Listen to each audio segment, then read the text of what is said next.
వరాలు జల్లు కురిపించే వారాహి నవరాత్రులు ప్రారంభమయ్యాయి. కలశం, అఖండ దీపం లేకుండా సులువుగా ఇంట్లో ఏ విధంగా అమ్మను పూజించవచ్చు అనే విషయాన్ని పూజా విధానం అంతా షేర్ చేస్తున్నానండి. అలాగే అతి శక్తివంతమైన నవరాత్రులలో రెండవ రోజు వారాహి అమ్మవారిని ఏ విధంగా పూజించాలి, వారాహి నవరాత్రులలో ప్రతిరోజు కూడా ఒక ప్రత్యేకమైన దీపంతో అమ్మవారిని పూజిస్తూ ఉంటాము. అలాగే రెండవ రోజు వెలిగించవలసిన ప్రత్యేకమైన దీపం ఏమిటి, అలాగే ఈ రోజున అమ్మవారికి నివేదించవలసిన నైవేద్యం అనే విషయాన్ని తెలియజేస్తానండి. ప్రత్యేకమైన దీపం అమ్మవారి ముందు వెలిగించడం వల్ల కలిగే శుభ ఫలితాలు ఏమిటి, అలాగే వారాహిదేవి అమ్మవారిని వారాహి నవరాత్రులలో అమ్మవారిని పూజించడం వల్ల కలిగే శుభ ఫలితాల గురించి పూర్తి వివరంగా మీకు ఈరోజు పూజా విధానం షేర్ చేయబోతున్నాను. పూజా విధానం ఎక్కడ స్కిప్ చేయకుండా చివరి వరకు చూడడం వల్ల మీకు పూజ ఎలా చేసుకోవాలి, అలాగే అమ్మను ఏ విధంగా ఆరాధన చేయాలనే విషయం చాలా చక్కగా అర్థమవుతుంది. వారాహి నవరాత్రులలో మొదటి రోజు పూజ ఎలా చేయాలి, కలశం, అఖండ దీపం లేకుండా అమ్మవారి పటము, విగ్రహము పెట్టి ప్రతిష్టాపన ఏ విధంగా చేయాలనే విషయం తెలియజేస్తూ పూర్తి పూజా విధానం ముందుగానే షేర్ చేస్తున్నానండి. మీలో ఎవరైనా మిస్ అయినట్లయితే ఆ పూజా విధానం కూడా చూడండి. ఎందుకంటే వారాహి నవరాత్రులలో మొదటి రోజు పూజ ఎలా చేయాలి అనే విషయాన్ని చాలా చక్కగా వివరించాను. అలాగే ఇప్పటి వరకు ఇంకా ఎవరైనా సరే వారాహి నవరాత్రులలో అమ్మవారి పూజను మొదలుపెట్టిన వారు ఆ పూజా విధానం కూడా చూడండి. పూజను ఎలా మొదలు పెట్టుకోవాలి, పూజ ఎలా చేయాలనే విషయం చాలా చక్కగా అర్థమవుతుంది. ఇంకా వారాహి నవరాత్రులలో పాటించవలసిన నియమాల గురించి పూర్తి వివరంగా అందరికీ అర్థమయ్యేలాగా చాలా తేలికగా నేను మొదటి రోజు పూజా విధానంలో చెప్పి ఉన్నానండి. అందుకనే మీరు అందరూ కూడా పూజా విధానం చూడడం వల్ల మీ అందరికీ చాలా చక్కగా అర్థమవుతుంది. 2025 సంవత్సరంలో జూన్ 26వ తారీఖు ఆషాఢ శుద్ధ పాడ్యమి గురువారంతో మొదలైనటువంటి వారాహి నవరాత్రులు జూలై 4వ తారీఖు శుక్రవారంతో ముగుస్తాయండి. దసరా నవరాత్రులలో ఏ విధంగా అయితే కనకదుర్గ అమ్మవారిని ప్రతిరోజు కూడా ఒక్కొక్క అవతారంలో పూజిస్తామో, అలాగే వారాహి నవరాత్రులలో కూడా అమ్మవారిని ఒక్కొక్క రోజు ఒక్కొక్క అవతారంలో పూజించవచ్చండి. అయితే ఈ రోజు అంటే వారాహి నవరాత్రులలో రెండవ రోజు ఆషాఢ శుక్ల విధియ. ఈ రోజున నవదుర్గలలో అమ్మవారిని పూజించేవారు బ్రహ్మచారిణిగాను, అష్టమాతృక రూపంలో పూజించేవారు బ్రాహ్మీదేవిగాను, వారాహిదేవి రూపంలో పూజించేవారు బృహద్ వారాహి రూపంలోనూ పూజించాలి. ఒకవేళ మాకు ఇలా ఎలా పూజించాలో మాకు తెలియదండి అనుకున్న వారు ఎవరైనా సరే వారాహిదేవి అమ్మవారి రూపంలోనూ పూజించవచ్చండి. ఇక వారాహి నవరాత్రులలో రెండో రోజు ఈరోజు శుక్రవారము వారాహిదేవి అమ్మవారిని పూజించడం అమ్మవారు ఎంతో ఇష్టపడతారండి. శక్తి స్వరూపమైన అమ్మవారిని శుక్రవారం వేళ పూజించడం వలన అమ్మవారి యొక్క అనుగ్రహం శీఘ్రంగా కలుగుతుంది. అలాగే ఈరోజు శుక్రవారం కాబట్టి కామాక్షి దీపాన్ని ఈరోజు శుభ్రం చేయకూడదండి, అంటే కడగకూడదు. కాబట్టి ఒకసారి క్లాత్ తుడిచి ఈరోజు దీపం అనేది వెలిగించవచ్చు. మొదటి రోజు పూజించినట్టు పువ్వులన్నీ కూడా తీసేయాలన్నమాట. నిర్మాల్యం అంతా కూడా కవర్లో పెట్టుకోండి. అలాగే ఆదిదేవుడి వినాయకుడికి ముందుగా అలంకరణ చేయాలి. పువ్వులతో చక్కగా అలంకరణ చేయండి. ఎంతో అదృష్టం చేసుకుంటే కానీ వారాహి అమ్మవారిని పూజించే అవకాశం కలుగుతుందని చెప్తారు. శక్తి స్వరూపమైన వారాహిదేవి అమ్మవారిని పూజించడం వలన ఆరోగ్యం, అలాగే ఎంతటి కష్టం నుంచైనా బయటపడవచ్చు. అటువంటి మానసిక బలాన్ని, స్థైర్యాన్ని అమ్మ ప్రసాదిస్తుంది. ఇంకా మేము ఇప్పటి వరకు వారాహిదేవి నవరాత్రులలో అమ్మవారి పూజను మొదలు పెట్టుకోలేదండి. రెండో రోజు మొదలు పెట్టవచ్చు అంటే మొదలు పెట్టవచ్చండి. శుక్రవారము, మంగళవారం అంటే నేను చాలండి. శక్తి స్వరూపమైన అమ్మవార్లకి ఎంతో ఇష్టమైన రోజులుగా పరిగణించాలి. కాబట్టి ఈ రోజున అమ్మవారికి అభిషేకించాలి. మీ దగ్గర కనుక వారాహిదేవి అమ్మవారి విగ్రహం ఉన్నట్లయితే అభిషేకించండి. ఒకవేళ మీ దగ్గర కనుక వారాహిదేవి అమ్మవారి విగ్రహం లేనట్లయితే అభిషేక జలాన్ని తీసుకొని పువ్వుతో పసుపు ముద్దగా చేసుకున్నటువంటి వారాహిదేవి అమ్మవారి మీద ప్రోక్షణ చేయండి. అభిషేకం చేసినటువంటి ఫలితం అయితే కలుగుతుంది. వారాహి నవరాత్రులలో వారాహిదేవి అమ్మవారికి నిమ్మకాయల మాల ఏ రోజుల్లో వేయవచ్చు అని అడుగుతున్నారండి. ఏ రోజైనా సరే అమ్మవారికి నిమ్మకాయల మాల అనేది వేయవచ్చండి. చాలా అంటే చాలా మంచిది. మొదటి రోజు వేయవచ్చు. మొదటి రోజు మీకు వేయడం కుదరనట్లయితే రెండో రోజైనా సరే మాలగా చేసి వేయవచ్చండి. ఎన్ని నిమ్మకాయలు గుచ్చాలి అంటే 3, 5, 7, 9 నిమ్మకాయలను చక్కగా ముందుగా పసుపు నీటిలో శుభ్రం చేసి తర్వాత పసుపు కుంకుమ అలంకరణ చేసి చక్కగా దారానికి వేసి గుచ్చి ఈ విధంగా అలంకరణ చేయాలండి. అలాగే అమ్మవారికి ఈ 9 రోజులు కూడా సువాసన భరితంగా ఉన్నటువంటి పువ్వులతో అలంకరణ చేయాలి. నేను లాస్ట్ ఇయర్ కూడా వారాహి నవరాత్రుల పూజా విధానంలో ప్రత్యేకమైన దీపంతో అమ్మవారిని ఏ విధంగా పూజించాలనే విషయాన్ని ప్రతిరోజు కూడా పూజా విధానం షేర్ చేస్తున్నానండి మన ఛానల్లో. అలాగే ఈ సంవత్సరం కూడా వారాహి నవరాత్రుల్లో ప్రత్యేకమైన దీపాన్ని వెలిగిస్తూ అమ్మవారిని ఏ విధంగా ఆరాధన చేయాలనే విషయం తెలియజేస్తున్నాను.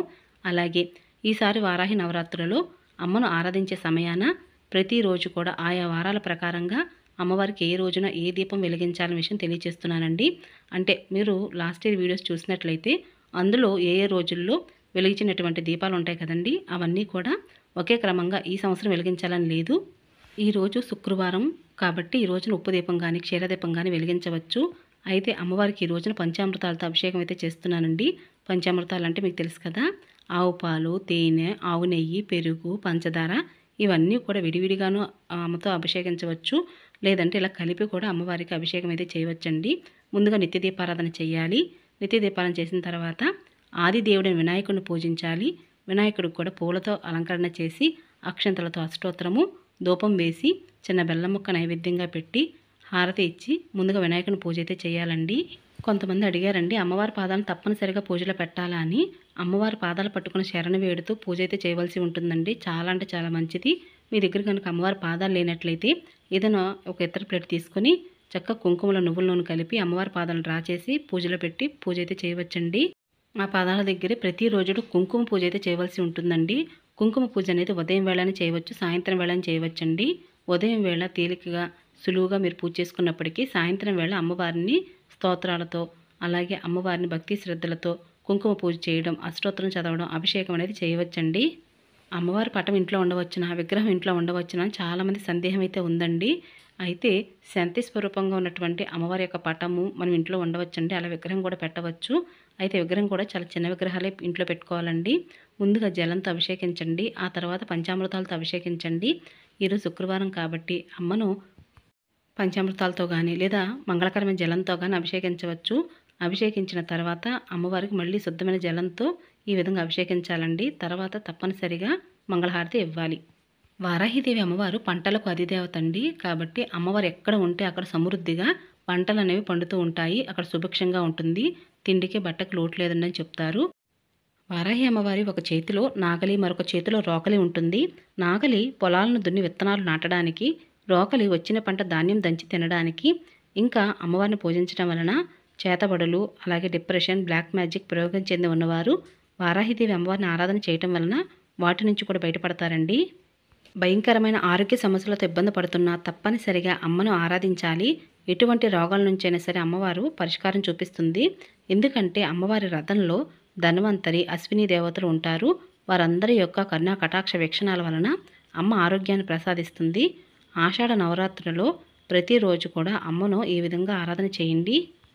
వారాహిదేవి అమ్మవారిని పూజించడం వలన సంపన్నమైన జీవితం లభిస్తుంది. జీవితంలో ఎదురయ్యే కష్టాలు ఎదుర్కొని నిలదొక్కుకోవడానికి అమ్మవారు కొండంత ధైర్యాన్ని ఇస్తుంది. అటువంటి ధైర్యాన్ని, స్థైర్యాన్ని ఇచ్చే అమ్మను పూజించే సమయం ఆసన్నమైంది. ఈ శుక్రవారం వేళ సౌభాగ్యం కోసం అమ్మవారికి పసుపు కుంకుమ సమర్పించండి. గోరంత పసుపు కుంకుమ సమర్పిస్తే చాలండి, కొండంత సౌభాగ్యాన్ని ప్రసాదిస్తుంది అమ్మవారు. అలాగే ఈ రోజున అమ్మవారికి సౌభాగ్య చిహ్నంగా చేతికి గాజులు వేసుకుంటూ ఉంటాం కదండి. కాబట్టి 5వ తనంగా మనం గాజులు వేసుకుంటూ ఉంటాం. కాబట్టి అటువంటి గాజులతో అమ్మవారిని పూజించడం వలన అమ్మవారి యొక్క అనుగ్రహం శీఘ్రంగా కలుగుతుంది. అందుకు గాను నేను అమ్మవారికి ఈ రోజున చక్కగా అలంకరణ చేసి గాజులతో అలంకరణ చేద్దాం అనుకున్నానండి. అందుకే నా చేతి సైజు గాజులు ఉన్నటువంటి గాజులు తెప్పించి మాలగా చేసి అమ్మవారికి అలంకరణ చేశాను. అలాగే చిట్టి గాజుల మాలను కూడా వేశాను. ఈరోజు శుక్రవారం అమ్మవారికి ఈరోజు వెలిగించవలసిన ప్రత్యేకమైన దీపం క్షీరదీపం అండి. ఈ క్షీరదీపం ఎలా వెలిగించాలి అంటే ఆసనంగా ఒక ఇత్తడి ప్లేటు, వెండి ప్లేటు, రాగి ప్లేటు తీసుకోవాలి. పసుపు కుంకుమ బొట్టు పెట్టండి. తర్వాత తమలపాకులు. ఎందుకంటే ఎప్పుడు కూడా ఇటువంటి ప్రత్యేకమైన దీపాలు వెలిగించేటప్పుడు డైరెక్ట్గా పెట్టకూడదండి. ఎప్పుడైనా సరే దీపానికి ఆసనం ఇవ్వాలి. కాబట్టి ఈ విధంగా సిద్ధం చేసుకోండి. నేనైతే నా దగ్గర ఒక లోటస్ ఉందండి. కాబట్టి లోటస్లో ఈ రోజున దీపం వెలిగించడానికి సిద్ధం చేసుకున్నాను. అయితే ఈ క్షీరదీపం వెలిగించడానికి పాలు కావాలండి. ఈ పాలు పచ్చి పాలు అయితే మంచిది. ఇవి ఆవు పాలు అయితే ఇంకా మంచిదండి. ఆవు పాలతో దీపాన్ని వెలిగించాలి. అలాగే ఆవు పాలు పైన ఆవు నెయ్యి వేయాలండి. నువ్వుల నూనె కాదు, ఆవు నెయ్యి వేసి ఈ దీపాన్ని వెలిగించవలసి ఉంటుంది. అయితే ఇలా దీపం వెలిగించేటప్పుడు ఆవు నెయ్యి అనేది ఇప్పుడు కూడా దీపపు కుందుకు పక్క నుంచి వేయాలండి. అప్పుడే మీకు పాలపైన తేలియాడుతున్న నెయ్యి అనేది కనిపిస్తుంది. ఇలా అయ్యేంత వరకు కూడా నెయ్యి అనేది పోస్తూ ఉండాలి. ఆ తర్వాత చిన్న తమలపాకు తీసుకోండి. ఇప్పుడు ఒత్తి వేసి వెలిగించాలి కదా. మీ దగ్గర కనుక విక్స్ స్టాండ్ ఉంటే పెట్టుకోవచ్చండి. లేదా ఈ విధంగా తమలపాకు ఉంటుంది కదా అందరి దగ్గర కూడా దీపాలు వెలిగించేటప్పుడు. కాబట్టి తమలపాకు తీసుకొని రౌండ్గా కట్ చేసుకొని చిన్న రంధ్రం చేసుకొని ఎర్రటి ఒత్తులతో దీపారాధన అయితే చేయవలసి ఉంటుందండి. వారాహి నవరాత్రుల్లో అమ్మవారిని పూజించేటప్పుడు ఎర్రటి పూలతో పూజించడం, లేదా ఎర్రటి అక్షంతలతో అష్టోత్తరం చదవడం, లేదా ఎర్రటి ఒత్తులతో దీపారాధన చేయడం అమ్మవారికి ఎంతో ఇష్టం అండి. కాబట్టి ఎర్రటి ఒత్తులు ఒకసారి తెప్పించుకున్నట్లయితే ఈ నవరాత్రులు కూడా అమ్మవారి ముందు ఎర్రటి ఒత్తులతో దీపారాధన చేయవచ్చు. అలాగే దీపానికి కూడా ధూపం వేయండి. అలాగే ఇల్లంతా కూడా ధూపం వేయండి. అమ్మవారికి ధూపం అంటే చాలా ఇష్టం అండి. వారాహి నవరాత్రిలో 2వ రోజు క్షీరదీపం వెలిగించడం వలన ఆర్థిక సమస్యలు తొలగిపోయి రుణబాధలు తీరాలన్నా, వృధా ఖర్చు తగ్గాలన్నా సరే ఈ విధంగా అమ్మవారి ముందు క్షీరదీపం వెలిగించి ఆ దీపం దగ్గర అమ్మవారిని ఆవాహనించి పూజ అనేది చేయవచ్చండి. చాలా అంటే చాలా మంచిది. అలాగే మీ దగ్గర కనుక అమ్మవారి యొక్క వారాహిదేవి స్తోత్ర రత్నావళి ఉన్నట్లయితే, అంటే పూజా పుస్తకం ఉన్నట్లయితే, అందులో మీకు చక్కగా అమ్మవారి యొక్క నామాలు ఉంటాయి. అంటే ద్వాదశ నామాలు, అలాగే అష్టోత్తరము, ఇవన్నీ కూడా ఉంటాయండి. ఒకవేళ మాకు ఇలా బుక్ ఏమి లేదండి, మరి మేమేం చదవాలండి అంటే, అమ్మవారి యొక్క అష్టోత్తర శతనామావళి మీకు గూగుల్ పీడిఎఫ్ రూపంలో ఉంటుందండి. అలానే చదవచ్చండి. లేదు మాకు ఇవేమి రావండి, చదవడం రాదు అనుకున్నవారు ఎవరైనా సరే, ఓం శ్రీ వారాహిదేవియై నమః అంటూ అమ్మవారి ముందు అక్షంతలతో కానీ, పూలతో కానీ, లేదా ఇలా చిట్టు గాజులు కానీ అమ్మవారి ముందు వేస్తూ చక్కగా చదవచ్చండి. లేదా మీ చేతి సైజు గాజులతో కూడా అమ్మవారికి 108 నామాలు లేదా 108 సార్లు అమ్మవారి ముందు ఒక్కొక్క గాజును ఉంచుతూ అమ్మవారి ముందు పూజ అయితే చేయండి. చాలా అంటే చాలా మంచిదండి. పూజ తర్వాత ఆ గాజులు ఏం చేయాలి అంటే, మీరు ఆ గాజులు ముత్తైదులకైనా ఇవ్వవచ్చండి, లేదా మీరే ఆ గాజులను వేసుకుంటూ ఉండవచ్చు. వారాహి నవరాత్రులలో 9 రోజులు పూజ చేయడం కుదరని వారు అమ్మవారికి ఇష్టమైన తిథుల్లో, అంటే అష్టమి, పంచమి తిథుల్లో అమ్మవారిని పూజించవచ్చండి. మొదటి రోజు అష్టమి తిథి, అలాగే పంచమి తిథుల్లో అమ్మవారిని పూజించవచ్చు. లేదండి మాకు అసలు 9 రోజులు పూజించడం కుదరదండి అనుకున్న వారు ఎవరైనా సరే, ఇప్పుడు వారాహిదేవి అమ్మవారి గుడి అనేది చాలా దగ్గరలో ఉంటుందండి. కాబట్టి అమ్మవారి గుడికి వెళ్ళి అమ్మవారిని దర్శించుకోవచ్చండి నవరాత్రులలో. ఈ విధంగా ఉదయం వేళైనా సాయంత్రం వేళ సరే అమ్మవారు పూజించవచ్చండి. అలాగే ప్రతిరోజు కూడా అమ్మవారి ముందు ఇలా ఒక ఇత్తడి గిన్నెలో కానీ, లేదంటే ఒక గ్లాస్తో కానీ నీళ్ళని తప్పనిసరిగా పెట్టాలి. పూజ తర్వాత అమ్మవారికి శుక్రవారం కదండి, ఈరోజు అమ్మవారి తాంబూలం ఇవ్వండి. అలాగే 9 రోజులు కూడా అమ్మవారికి ఇలా తాంబూలం పెడితే చాలా మంచిదండి. అమ్మవారి నిండు ముత్తైదువు, అమ్మవారి యొక్క అనుగ్రహం తప్పక కలుగుతుంది. అలాగే ఈ రోజున పాలతో చేసిన పాయసాన్ని అమ్మవారికి నివేదన చేయాలి. అలాగే పానకం అండి. ఈ పానకం ఎలా తయారు చేయాలనే విషయం మన ఛానల్లో ఉంది. అమ్మవారికి ప్రత్యేకంగా మిరియాలు లేకుండా బెల్లంతో తయారు చేసే పానకాన్ని నివేదన చేయాలి. పచ్చకర్పూరంతో హారతి ఇవ్వండి. చాలా అంటే చాలా మంచిది. అలాగే ఈ విధంగా ఉదయం వేళ సాయంత్రం వేళ పూజించండి. అలాగే చాలామంది అడుగుతున్నారండి, సాయంత్రం వేళ పూజ ఎలా చేయాలో మాకు పూర్తి వివరంగా ఒక పూజా వీడియో షేర్ చేయండి అని. ఇప్పుడు మీకు చూపించే పూజా విధానమే ఉదయం వేళైనా సాయంత్రం వేళైనా చేయవచ్చండి. ఎంతో శక్తివంతమైన ఈ వారాహి నవరాత్రులలో అమ్మవారిని పూజించడం వల్ల అమ్మవారి యొక్క అనుగ్రహం కలిగి మీ ఇంట ఉన్న కష్టాలన్నీ తొలగిపోతాయండి. అలాగే అమ్మవారి యొక్క అనుగ్రహము కలుగుతుంది.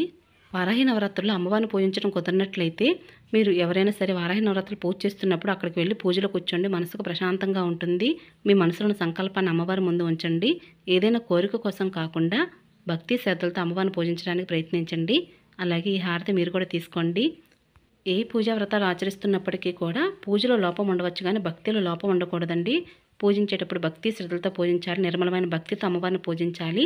అలాగే చాలామంది అడిగారండి, పూజలు ఎందుకంటే మీరు అద్దం చూపిస్తున్నారని. అమ్మవారికి ఇలా అద్దం చూపించడం వల్ల, అమ్మ నేను ఎంత అందంగా అలంకరించానో చూడు తల్లి అని చెప్పి చూపిస్తున్నానండి. అలాగే చామరంతో కూడా అమ్మవారికి ఈ విధంగా విసరాలండి. అంటే అమ్మవారు ప్రశాంతంగా ఉండడం కోసం. అలాగే అమ్మవారికి ఇలా నైవేద్యం సమర్పించిన తర్వాత ప్రశాంతంగా అమ్మవారు పూజిస్తూ ఉంటారు కదా, చక్కగా ఇలా విసరటం వల్ల అమ్మవారు ప్రశాంతంగా ఉంటారండి. ఇలా వారాహి నవరాత్రులు అమ్మవారిని పూజించే సమయాన్ని ఇంట్లో గొడవలు పడకూడదు, ఇంటిని కూడా ప్రశాంతంగా ఉంచాలి. అలాగే శుచి శుభ్రతతో ఉంచాలి. పిల్లలతో గొడవ పడకూడదు, భార్యాభర్తలు కూడా గొడవ పడకూడదు, గోళ్ళను కత్తిరించకూడదు, జుత్తును కత్తిరించకూడదు. ఈ నియమాలన్నీ కొన్ని పాటిస్తూ ఉండాలండి. అలాగే విడిచిన బట్టలు కూడా ఎక్కడ పడితే అక్కడ పడవేయకూడదు. వంటగదిలో అంట్లు కూడా ఎప్పటికప్పుడు శుభ్రం చేసుకుంటూ ఉండండి. ఇటువంటి చిన్న చిన్న నియమాలు పాటిస్తూ అమ్మవారిని పూజించండి. తప్పకుండా అమ్మవారి యొక్క అనుగ్రహం కలుగుతుంది. ఒక సంవత్సరం అమ్మవారిని పూజించినట్లయితే ప్రతి సంవత్సరం అమ్మవారిని పూజించడానికి మీరు ఎదురు చూస్తూ ఉంటారు. అంతలాగా అమ్మవారి యొక్క అనుగ్రహం కలుగుతుంది. ఇక వారాహి నవరాత్రిలో 2వ రోజు పూజనైతే ఈ విధంగా చేయాలండి. ఈ విధంగా సులువుగా అమ్మవారిని పూజించండి. తప్పకుండా అమ్మవారి యొక్క అనుగ్రహం కలుగుతుంది. ఇక ఇదేనండి ఈరోజు పూజా విధానం. మీ అందరికీ నచ్చింది, యూస్ఫుల్ అవుతుంది అనుకుంటున్నాను. అలాగే పూజలో ఎటువంటి సందేహాలు ఉన్నా కింద కామెంట్ సెక్షన్ అడగండి, తప్పకుండా సమాధానం చెప్తాను. మరొక మంచి పూజా విధానంతో మళ్ళీ కలుస్తానండి. అప్పటి వరకు నమస్కారం అండి.